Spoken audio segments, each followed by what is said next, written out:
Chat GPT क्या है और इसे गूगल के लिए खतरा क्यों बता रहे हैं?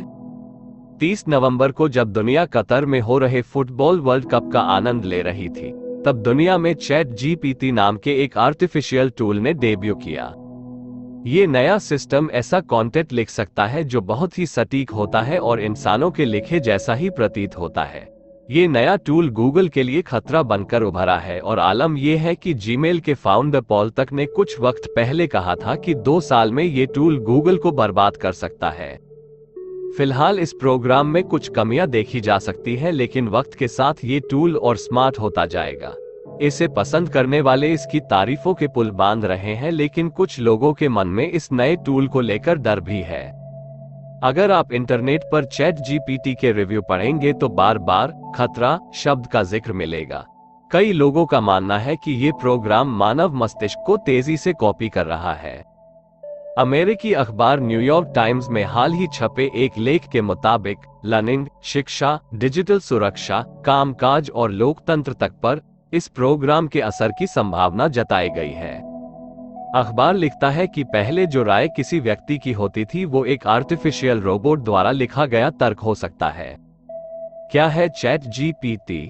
चैट जीपीटी दरअसल एक चैटबॉट है जो आपके कई तरह के सवालों का लिखित और लगभग सटीक जवाब दे सकता है। ये चैटबॉट आपकी निजी समस्याओं पर भी सलाह दे सकता है। इसके जरिए कंटेंट पैदा करने की संभावनाएं अपार हैं। उदाहरण के लिए ये आपको जटिल लेकिन लजीज रेसिपी समझा सकता है और इसी रेसिपी का नया वर्जन भी तुरंत क्रिएट कर सकता है। ये आपको नौकरी खोजने में मदद कर सकता है, आपको कविताएं, अकादमिक पेपर और खास दोस्तों को खत लिखने में मदद कर सकता है। चैट जीपीटी आपके हर प्रश्न का जवाब कुछ ही पलों में दे देता है। मसलन आप इस चैटबॉट से कहें, आर्टिफिशियल इंटेलिजेंस विषय पर शेक्सपियर के अंदाज में एक कविता लिखें। कुछ ही पल में आपको ये कविता लिखी हुई मिलेगी। कविता के स्तर पर बहस हो सकती है, लेकिन उसे लिखने की स्पीड पर नहीं। चैट जीपीटी लगभग 100 भाषाओं में उपलब्ध है, लेकिन ये अंग्रेजी में सबसे सटीक है। उदाहरण के लिए जब हमने चैट जीपीटी पर दिल्ली के बारे में कविता लिखने के लिए कहा तो हिंदी और इंग्लिश के परिणाम और भाषा में फर्क साफ नजर आया। आप खुद नीचे की तस्वीर में देखिए। इस सिस्टम को ओपनआई नाम की कंपनी ने साल 2015 में सैम एल्टमैन और एलोन मस्क ने विकसित किया था। एलन मस्क साल 2018 में इससे अलग हो गए थे। लॉन्च होने के 5 दिन के भीतर ही चैट जीपीटी के 10 लाख यूजर्स हो गए थे। यूजर्स के साथ चैटबॉट के सवाल जवाब का प्रयोग इस प्रोग्राम को बेहतर करने के लिए किया जाता है।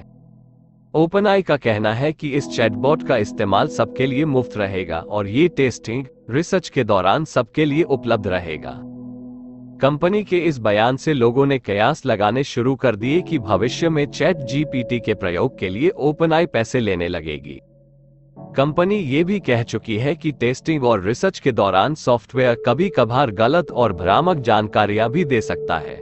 कंपनी ने भी कहा है कि चैटबॉट के डेटा हिस्ट्री सिर्फ 2021 तक ही सीमित है। गूगल के एक छत्र राज को चुनौती। कई लोग इसे इंटरनेट पर जानकारियां जुटाने के लिए गूगल के एक छत्र राज को चुनौती बता रहे हैं, लेकिन ये सिस्टम अब भी गंभीर गलतियां कर रहा है।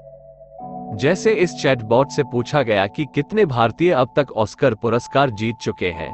इसके जवाब में चैटबॉट ने लिखा, साल 2021 तक भानु अथैया ऑस्कर जीतने वाली इकलौती भारतीय है।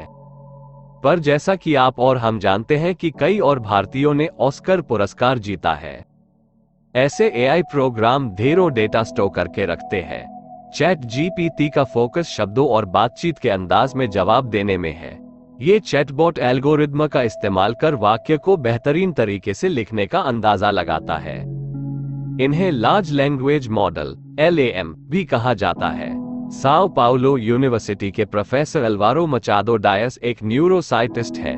वे बताते हैं कि ऐसे चैटबॉट के निर्माण के दौरान इससे कई साधारण प्रश्न पूछे जाते हैं, जैसे सिलेंडर क्या होता है? फिर टेक्नीशियन इस प्रश्न का विस्तृत जवाब देते हैं। इसके बाद भी अगर चैटबॉट का जवाब तार्किक नहीं होता है तो सिस्टम में सही जवाब फीड किया जाता है। ऐसा कई प्रश्नों के साथ किया जाता है। चैट जीपीटी हूबहू इंसानों की तरह बोलना सीखता है। मचादो डायस कहते हैं कि यही इसे खास बनाता है क्योंकि ये भाषाओं को समझने में माहिर हो गया है। इंजीनियर दिन रात इसे स्मार्ट बनाने में लगे हुए हैं। प्रोफेसर डायस कहते हैं, दरअसल इंजीनियर एल्गोरिदम के जरिए दिए गए जवाबों को जांचते हैं और प्रोग्राम को फीडबैक देते हुए इसे बेहतर बनाने का प्रयास करते हैं। आपका सवाल का जवाब एक टेक्स्ट की फॉर्मेट में होता है और वो काफी गंभीर होता है। चैट जीपीटी को गलतियां स्वीकार करने के लिए भी ट्रेन किया गया है। ये प्रोग्राम गलत धारणाओं को ठीक कर लेता है और गैर वाजिब सवालों को रिजेक्ट कर देता है।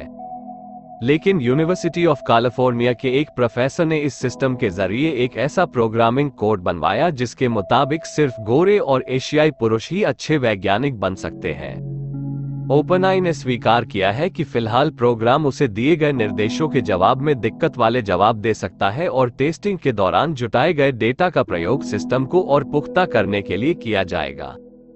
क्या ये क्रिएटिविटी के लिए खतरा है? जिन नौकरियों में शब्दों और वाक्यों पर निर्भरता है उनमें खतरे की घंटियां बजनी शुरू हो गई हैं।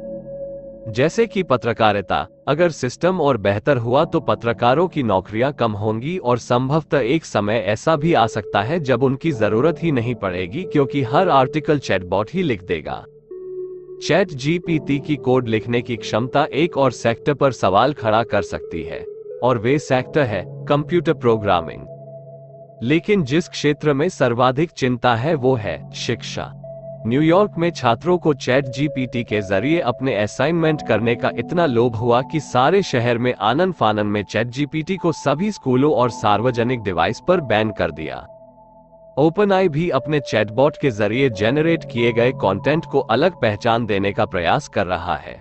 ऐसे एल्गोरिदम मौजूद हैं जो काफी सटीक तरीके से ये बता सकते हैं कि टेक्स्ट चैटबॉट ने लिखा है या किसी व्यक्ति ने। चैटबॉट से कॉपी कर अपने होमवर्क और असाइनमेंट में पेस्ट करने के अलावा भी कई डर हैं जिनके कारण शिक्षा के क्षेत्र में डर है। उदाहरण के लिए किसी छात्र को एक जटिल निबंध लिखने के लिए दिया हो तो? साओ पाउलो यूनिवर्सिटी के प्रोफेसर डायस कहते हैं, मैं विचारों के मशीनीकरण पर चिंतित हूं। ये दुनिया को समझने के तरीके को पलट देने जैसा है। ये आधुनिक इतिहास में माइंडसेट के बदलाव की सबसे महत्वपूर्ण घटना होगी। ये भी नोट करने वाली बात है कि मानव मस्तिष्क तेजी से सिकुड़ रहा है। इसका कारण टेक्नोलॉजी का विकास है। Artificial intelligence from zero to metaverse नामक किताब की लेखक और रियो ग्रांडे की पॉन्टिफिकल कैथोलिक यूनिवर्सिटी में प्रोफेसर मार्था गैब्रिएल भी मानती हैं कि बदलते वक्त के साथ हमें तेजी से बदलना होगा। मार्था गैब्रिएल कहती हैं, खास फर्क ये है कि अब जवाब मायने नहीं रखते, सवाल अहम हो गए हैं। आपको ये मालूम होना चाहिए कि सही सवाल कैसे पूछना है और इसके लिए आपके दिमाग को सोचना पड़ेगा, जोर लगाना पड़ेगा। ब्राजील की फेडरल यूनिवर्सिटी में एक रिसर्चर यूरी लिमा कहती हैं कि नई तकनीक छात्रों को साइबॉर्ग, आधे इंसान और आधे मशीन, में बदल देगी। यूरी लिमा कहती हैं, इस नई तकनीक की मांग है कि अध्यापक भी इसका ठीक से इस्तेमाल करना सीखें। ये तो बात हुई शिक्षा और छात्रों की, लेकिन एक और बड़ी चिंता है, वो है मनुष्यों की क्रिएटिविटी और कंटेंट बनाने की। इस सिस्टम के उपलब्ध होने के 10 दिन के भीतर ही सैन फ्रांसिस्को के एक डिजाइनर में 2 दिन के भीतर एक बच्चों की सचित्र पुस्तक तैयार कर दी थी। डिजाइनर ने चैट जीपीटी के अलावा मिड जर्नी नामक प्रोग्राम से भी मदद जिसके जरिए तस्वीरें जुटाई गईं। प्रोफेसर मचादो डायस कहते हैं कि क्रिएटिविटी के लिए असाधारण टैलेंट की जरूरत होती है, लेकिन एल्गोरिदम की मदद से पैदा की गई चीजों से मनुष्यों में क्रिएटिव होने की प्रवृत्ति कम होगी। ये स्टोरी मूल रूप से बीबीसी की स्पेनिश भाषा की न्यूज वेबसाइट बीबीसी मुंडो पर प्रकाशित हुई थी।